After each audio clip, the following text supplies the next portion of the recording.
Vale, perfecto. Estamos aquí otra vez, en este caso el segundo capítulo sobre el vídeo de Nietzsche. Y nada, empezaremos un poco donde lo dejamos la última vez. La última vez lo dejamos con el origen de la tragedia, explicando un poco, y creo que es por tanto pertinente hablar de la recepción de este libro.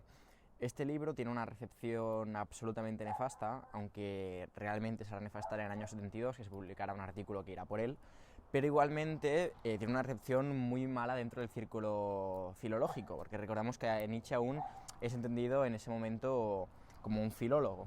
Tiene una recepción muy mala el libro, a lo que Nietzsche escribe: yo no escribo para filólogos. Esto se lo dice a Malwida von Meysenburg, ¿no? Que será un personaje femenino muy importante de la vida de Nietzsche, la cual luego, muchos años más tarde, irán a Italia a hacer como una especie de claustro intelectual, pero bueno, esto lo dejaremos ya para otro capítulo.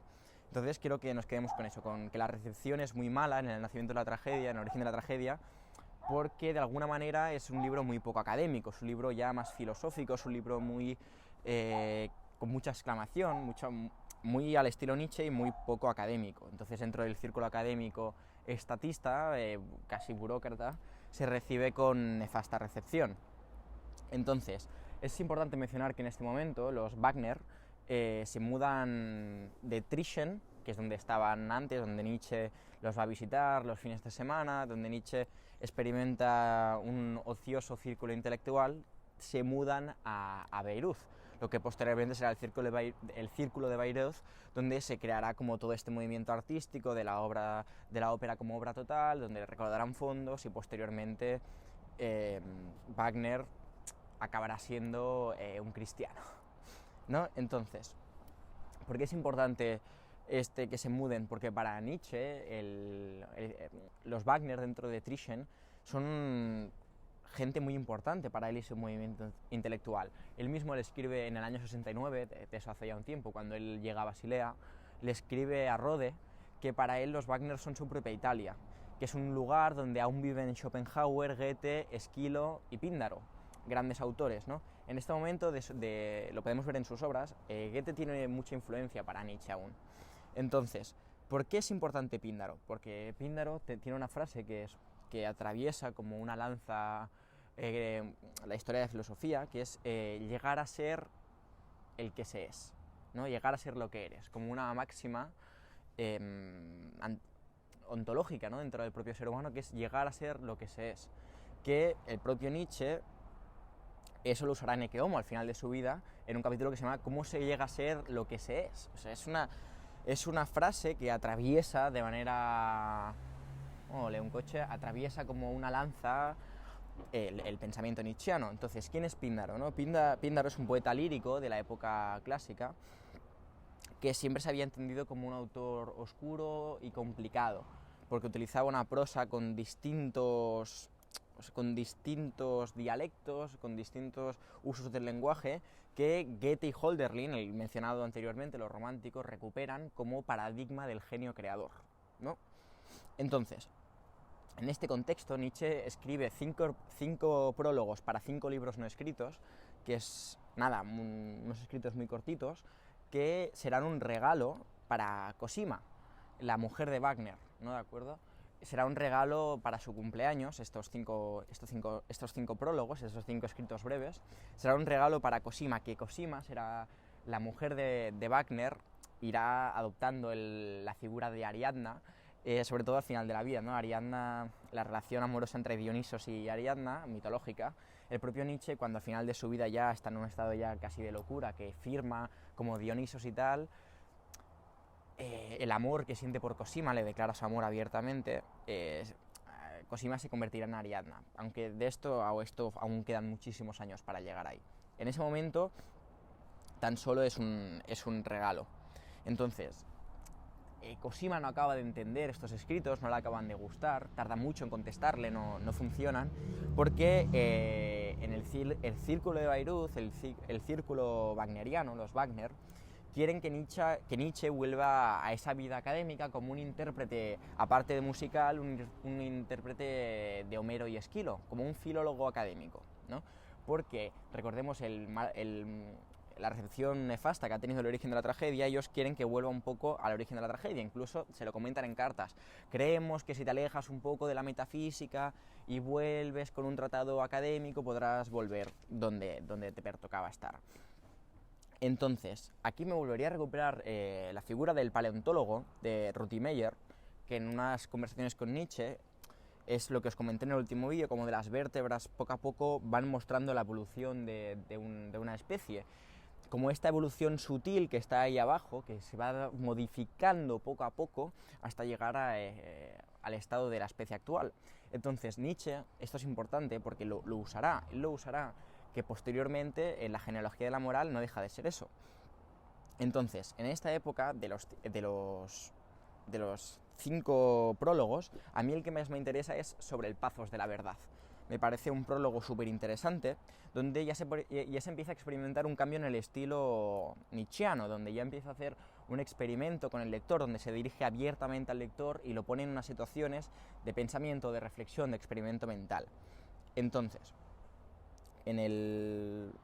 ¿sabéis qué? Antes de saltar al Pathos de la verdad, hablemos un poco acabemos ya de dar las últimas pinceladas sobre la vida de Nietzsche. Entonces, hay que ver que en este momento Nietzsche adopta una figura activista, es decir, es un Nietzsche preocupado, concernido por el estado de la educación de ese momento de Alemania, donde él dará incluso unas conferencias hablando sobre su visión para las generaciones educativas del futuro. Uno de los textos que aparece también en los 5 prólogos va sobre la educación, donde él reivindica no tanto una educación creada de la modernidad para gente productiva para un sistema estatista, sino una educación de aristócrata en el sentido del arete, de la excelencia, es decir, una educación que lo que promueva es la excelencia del alumno, una autosuperación del alumno que lo lleve con una disciplina férrea sobre él mismo a crear la auténtica excelencia, ¿no? Donde se exploten las potencias, en sentido aristotélico que podríamos decir, donde se exploten las potencias máximas del estudiante para crear la excelencia, ¿no? Es decir, una educación creada para que los pocos excelentes saquen a relucir su máximo potencial. Ya se empieza a ver, Nietzsche aquí es muy crítico con lo que es la democracia y 1000 cosas, porque lo considera como la dictadura del rebaño y el vulgo, que esto ya lo veremos luego. Entonces, volvemos sobre el Pathos y ya acabando con esto de Nietzsche activista, una anécdota que me parece interesante mencionar, es que en una votación para ver si de los catedráticos, ver si las mujeres podían ser catedráticas, una votación fallida, 4-6, 4 a favor, 6 en contra, curioso mencionar que Nietzsche vota a favor, lo cual ya le da aún más problemas. El caso, volvemos al Pathos de la verdad, de los 5 prólogos a 5 libros no escritos, me apetece mencionar donde ya se empieza a ver, ya se empieza a matizar a la figura del filósofo como un personaje intempestivo. Es decir, Nietzsche, para él es muy importante lo intempestivo, porque luego veremos incluso que las obras son las 4 consideraciones intempestivas. Intempestivo significa fuera de su tiempo, o sea, como algo que está fuera del tiempo, ¿no? Y para Nietzsche el filósofo es una cosa que está... la reflexión filosófica es algo que debe estar y está fuera del presente, fuera del estado del tiempo, ¿no? Fuera del estado de las cosas, podríamos decir incluso hoy en día fuera de la normatividad, ¿no? Que ya veréis que esto es una cosa que voy a mencionar bastante en el vídeo de hoy. Entonces, para Nietzsche el filósofo es alguien que está siempre categóricamente en contra de su época, en contra del presente, es una persona que lucha contra corriente, contra la tendencia del momento. Eso debe ser el filósofo. El filósofo es un personaje solitario que nunca habla o se performa para un público, sino que es un personaje que cree en la verdad. Importante esto, Nietzsche aquí aún está creyendo en la verdad, aunque luego la criticará, pero bueno, donde su motor es el de la verdad, un motor que la historia no puede evitar, esto dirá Nietzsche. Entonces aquí aparece como paradigma de este filósofo intempestivo Heráclito, ¿no? Si Schopenhauer es el maestro de Nietzsche, podríamos decir que Heráclito también lo es, que reivindica la figura de la vida importante, ¿no? Porque Nietzsche era muy fan y tiene trabajos y sobre las fuentes de las vidas de los filósofos ilustres, de Diógenes Laercio, de la antigüedad, en el cual a Nietzsche le da mucha importancia a la personalidad, la propia vida del filósofo en la propia reflexión, ¿no? Que esto lo llevará, yo creo, posteriormente a afirmar que toda filosofía es un intento del filósofo, o sea, toda filosofía es autobiográfica, ¿no? Dirá Nietzsche más tarde, pero bueno, el caso. Para Nietzsche, la figura de Heráclito es una figura que el mundo necesita de la verdad eterna, de ese fragmento de verdad eterna que tiene Heráclito, pero Heráclito no necesita de ese mundo. Es decir, el filósofo es una figura que hace una abstracción de su tiempo, ¿no? Sale de su tiempo de manera intempestiva y el tiempo posterior lo reclamará él como necesario. Me parece algo interesante. Hay en este escrito aparece un fragmento sumamente bello, a mi parecer, que luego recuperará que será la introducción de Sobre verdad y mentira en sentido extramoral, que ya posteriormente lo leeré. Entonces, tiene un final también muy, muy potente, que me gustaría por aquí sacaros a relucir. Estas son las horas completas. Entonces, a ver si lo encuentro. Vale. Que es el final, es este. Donde Nietzsche hace ya un enfrentamiento entre arte y conocimiento, colocando al arte en una posición superior al conocimiento en este momento de su vida, ¿eh? Luego cuando pasa a ser positivista esto cambiará. Entonces dice Nietzsche: dejadle que siga montando, exclama el arte, despertadle, exclama el filósofo en el pazos de la verdad, pero él mismo se hunde mientras cree sacudir al que duerme en un mágico sueño todavía más profundo. Quizás sueñe entonces con las ideas o con la inmortalidad. El arte es más poderoso que el conocimiento porque él quiere la vida, mientras que el conocimiento alcanza como última meta solo la aniquilación. Patapam, ¿eh? Patapam, o sea, no se anda con chiquilladas. Entonces, aquí vemos un enfrentamiento entre como el conocimiento como algo así, como un enemigo a la vida, ¿no? Entonces Nietzsche siempre escogerá la vida a la luz fluorescente, ¿no? Me parece un buen ejemplo. O sea, Nietzsche preferirá la vida al conocimiento siempre, porque cree que todo debe estar al servicio de la afirmación de la vida y de la vida en general. Entonces, aquí ya vemos cómo concibe a las ideas del conocimiento filosófico como meras ilusiones, la verdad como una ilusión, las ideas como una ilusión, la inmortalidad como una ilusión. Entonces, luego ya en el momento que son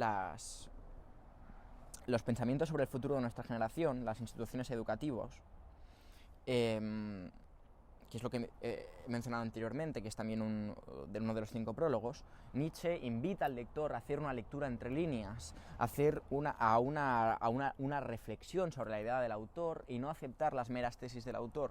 Vemos que aquí Nietzsche ya empieza a hablar de hermenéutica, esta lectura entre líneas, este arte de la interpretación, de la desenmascarización. Entonces, hay un fragmento con el que acaba, que me gusta mucho, que creo que es muy interesante, para trazar al personaje, que dice: sed cuanto menos lectores de este libro, para más adelante, con vuestros hechos, acabar con él y hundirlo en el olvido. Aparece también ya la figura del olvido, figura fundamental que utilizará Nietzsche en su pensamiento. El olvido tendrá mucha fuerza para Nietzsche. Entonces es eso, es un libro que tiene una utilidad y luego debe ser destruido, al modo casi de los aceleracionistas italianos. Entonces, luego, otro texto de estos, que es otro prólogo, que es el del Estado griego, donde él ya traza la relación entre el término esclavo y la esclavitud con la dignidad del hombre o del trabajo. Entonces aquí Nietzsche ya empieza a verse lo que será la genealogía de la moral, ¿no? donde traza una relación y una desocultización de lo que es la dignidad del hombre y del trabajo y todas estas cosas. Entonces Nietzsche, en su trabajo de filólogo de las palabras, recupera la etimología del trabajo como tortura, ¿no? Para quien no lo sepa, trabajo significa etimológicamente tortura y negocio también la negación del ocio. Entonces, Nietzsche critica un Estado, ¿no? Critica este Estado que obliga a jerarquizar en castas la sociedad a modo de pinzas, ¿no? Dice él.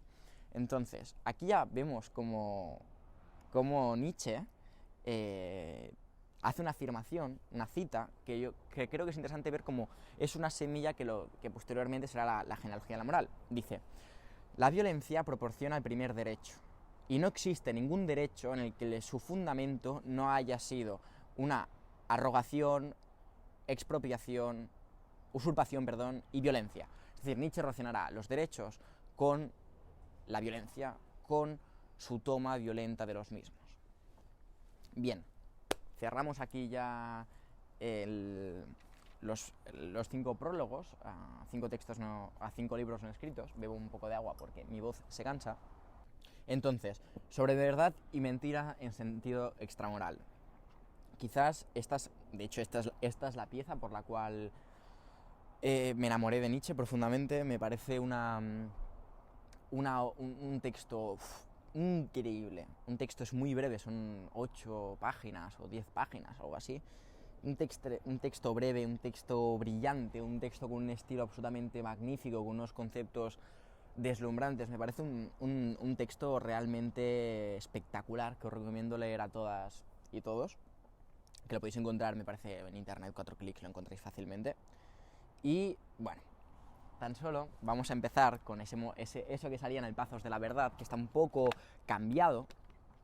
Me gustaría leeros la introducción, que creo que tiene una belleza descomunal. Dice así: en un apartado rincón del universo, que centella desperdigado en innumerables sistemas solares, hubo una vez un astro en el que unos animales astutos inventaron el conocer. Fue el minuto más arrogante y mentiroso de la historia universal, pero a fin de cuentas fue solo un minuto. Después de que la naturaleza respirara unas pocas veces, el astro se heló y los animales astutos tuvieron que perecer. Podría inventarse una fábula como esta, y sin embargo no se habría ilustrado suficientemente cuán lamentable, cuán sombría y caduca, cuán inútil y arbitraria es la presencia del intelecto humano en la naturaleza. Hubo eternidades en las que no existió, y cuando de nuevo desaparezca, no habrá sucedido nada. Pues ese intelecto no tiene misión alguna fuera de la vida humana. Es algo humano, y solo su poseedor y progenitor lo toma tan patéticamente como si en él girasen los goznes del mundo. Patapam. ¿Qué está diciendo aquí? Aquí está apuntando que el intelecto y la inteligencia y por ende todas las relaciones que establecemos con los objetos es una cosa humana. Es una puñetera cosa humana, es una metáfora, es una invención, ¿no? Donde a la naturaleza le da absolutamente igual, ¿no? Donde somos nada más que un centello ridículo y lamentable dentro de la historia universal del universo. Entonces, dicho esto, Nietzsche hace una descripción absolutamente terrorífica del ser humano, donde concibe al intelecto, para empezar, como una ficción, ¿no? Y dice así: ese arte de la ficción llega a su cima en el ser humano. Aquí el engaño, la adulación, la mentira y el fraude, las habladurías, la hipocresía, el vivir de ilustres heredados, el enmascaramiento, el convencionalismo encubridor, el teatro ante los demás y ante uno mismo, en una palabra, el revoloteo incesante en torno a la llama de la vanidad, es hasta tal punto la regla y la ley que casi no hay nada más inconcebible que el que haya podido surgir entre los humanos un impulso sincero y puro hacia la verdad. Entonces dice Nietzsche: si somos así de despreciables, si somos unos hipócritas, si somos unos seres deleznables, ¿cómo puede ser que haya surgido en nosotros un impulso hacia la verdad? No dice así: siendo así las cosas, ¿de dónde demonios procede el impulso hacia la verdad? Entonces, Nietzsche atribuye aquí el impulso de la verdad al poder, que esto ya luego os lo explico bien, esto lo recuperará Foucault, ¿no? El conocimiento como poder. Dice Nietzsche así como que en el estado natural de las cosas, algo así como este pacto, ¿no? Casi a la manera de Hobbes, por necesidad, se da un tratado de paz, ¿no? Y entonces en este tratado de paz se fija un lenguaje, se fija una ley y se fija una normatividad. Nietzsche no utiliza la palabra normatividad, pero me parece una palabra muy, muy adecuada, ¿no? Entonces, para Nietzsche, el lenguaje tiene una relación estricta con la normatividad. Es decir, normatividad, en el lenguaje se fija la verdad, ¿no? Entonces, el lenguaje será esa herramienta donde el uso adecuado del lenguaje, donde buscar y descubrir, es la verdad. Entonces Nietzsche establece una relación entre lo verdadero y lo normativo. ¿Os dais cuenta? Esto es súper potente, o sea, esto hoy en día está en boca de todos, pero Nietzsche ya lo está mencionando aquí, ¿no? Donde la ley y la verdad no es la realidad, es el estado de cosas normativo, ¿no? Entonces, me parece interesante aquí mencionar que Nietzsche no utiliza una confrontación entre verdad y falsedad, sino entre verdad y mentira. Porque el mentiroso es aquel que utiliza las designaciones válidas del lenguaje para enmascarar, para engañar, para crear una ilusión. Pero Nietzsche dirá, ¿acaso no es la propia verdad la más grande de las ilusiones? ¿No? Por eso mismo los seres humanos no nos molesta el engaño. Nos molesta ser perjudicados por él mismo. Es decir, no queremos la verdad. Queremos la verdad que nos sienta bien. Esto es un poco edgy, pero es cierto, ¿no? Entonces, aquí en Nietzsche, en su crítica también al lenguaje, dice, dividimos las cosas en géneros, ponemos nombre masculino al árbol y femenino a la planta. ¿Qué extrapolaciones tan arbitrarias? ¿Qué lejos volamos del canon de la certeza? Es decir, Nietzsche dice que cuando nosotros nombramos de una manera una cosa, estamos faltando a la cosa, estamos siendo arbitrarios, estamos catalogando y estamos faltando a la autenticidad de la diferencia y de la pluralidad del objeto. Es decir, esto me parece increíble, estamos igualando lo inigual. Nietzsche dice textualmente, todo concepto se genera igualando lo no igual. Es decir, cuando tú usas la palabra planta, este es un ejemplo que pone Nietzsche, te estás refiriendo a algo genérico, pero cuando yo designo un término normativo como planta, estoy asesinando toda diferencia y autenticidad de cada unidad de planta. Es decir, me estoy alejando de la planta. Sin más, o sea, no estoy haciendo una definición en términos de Leibniz primaria del objeto, no estoy haciendo una definición real. Estoy haciendo una cosa abstracta y muy simbólica y sobre todo metafórica. ¿De acuerdo? Para Nietzsche el lenguaje es siempre metafórico. El lenguaje para Nietzsche utiliza una metáfora que nosotros hemos olvidado que es una metáfora y por eso nos pensamos que es verdad.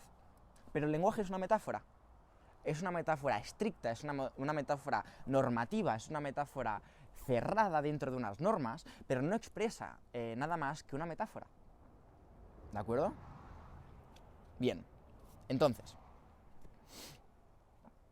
Nietzsche llama también que la relación entre género y individuo es antropomórfica y no real. Entonces, para Nietzsche es eso, ¿no? O sea, el lenguaje es una metáfora donde a través del olvido, como he mencionado antes, se nos olvida. O sea, valga la redundancia.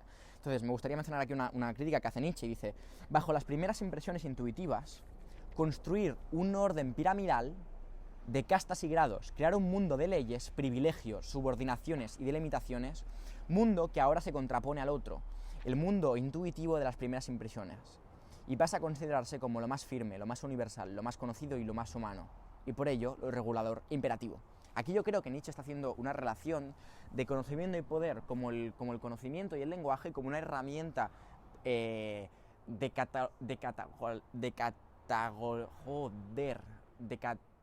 catalogización, de poder, de jerarquización, de ordenación en castas de la sociedad. Esto creo que es una idea que luego explotará Foucault como discípulo, ¿no? del maestro de Nietzsche.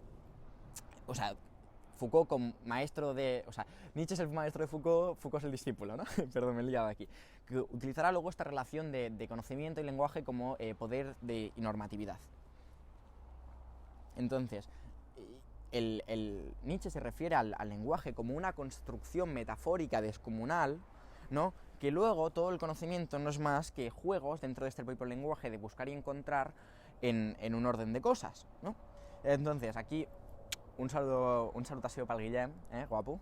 Entonces, aquí nada, un guiñito, en el cual se dice esto, que esto me parece bellísimo. Nietzsche coge y concibe al lenguaje, el ser humano, como un genio creador extraordinario que ha levantado una catedral de conceptos infinitamente compleja sobre fundamentos movedizos, sobre un río cambiante de las cosas. Entonces, os dais cuenta del problema, ¿no? Hemos construido una catedral de conceptos, una catedral sólida, encima de un río cambiante, heraclitiano totalmente, que es el estado de cosas de la realidad. Es decir, una realidad profundamente cambiante, profundamente distinta, diferente, plural. Hemos construido una cosa cerrada, compleja,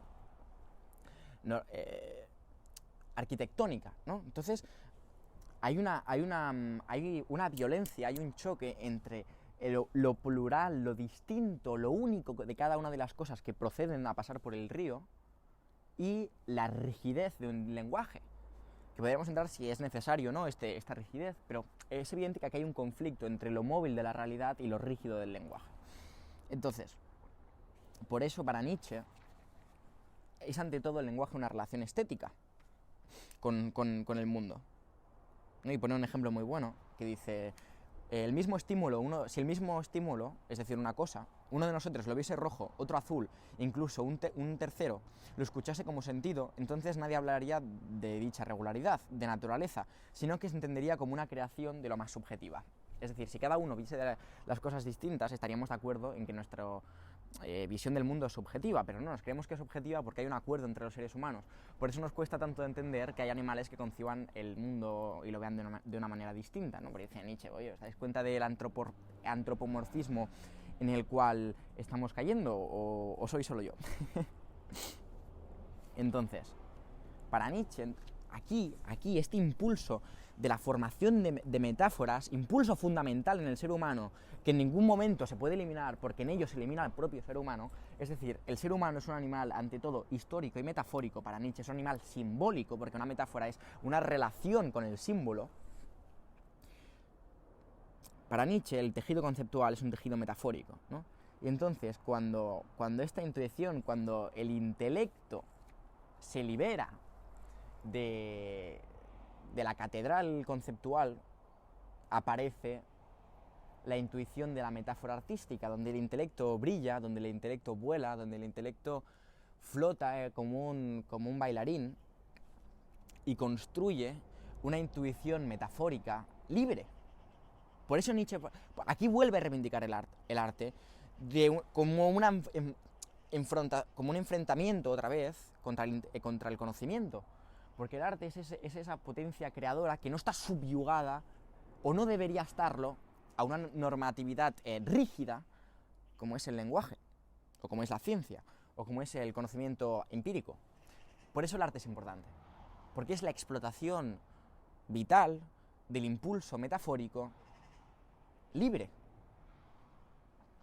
Y bueno, hoy quería hablar, me queda un montón para hablar, me queda hablar de las consideraciones intempestivas y de los 3 tipos de historia. O sea, es que he estado hablando 20 minutos de 8 páginas, bueno, el caso.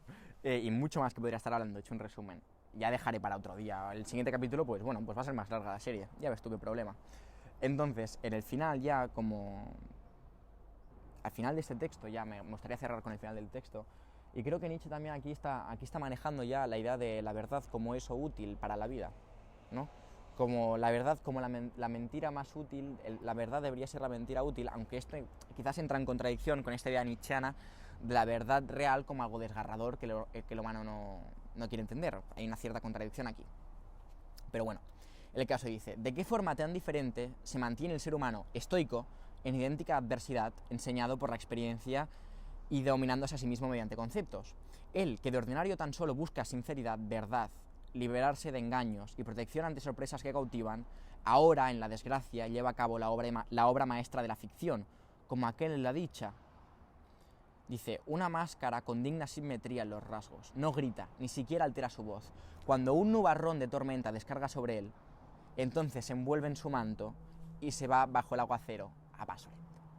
Es decir, el estoico, ese que es firme ante la adversidad, ese que se sirve, que se nutre de los conceptos metafóricos para utilidad, es un manto que nos hace andar de manera sublime, de manera serena, bajo el aguacero que es la existencia. Y bueno, con este final tan poético, me gustaría, todos los que habéis llegado hasta aquí, sois aquí, soy vuestro fan. y nada, que muchísimas gracias por todo, por la recepción de los vídeos. Ole la moto, venga, rum, rum, rum, rum, rum. Y que nada, que os quiero un montón y que nada, muchísimas gracias por todo. Un besazo.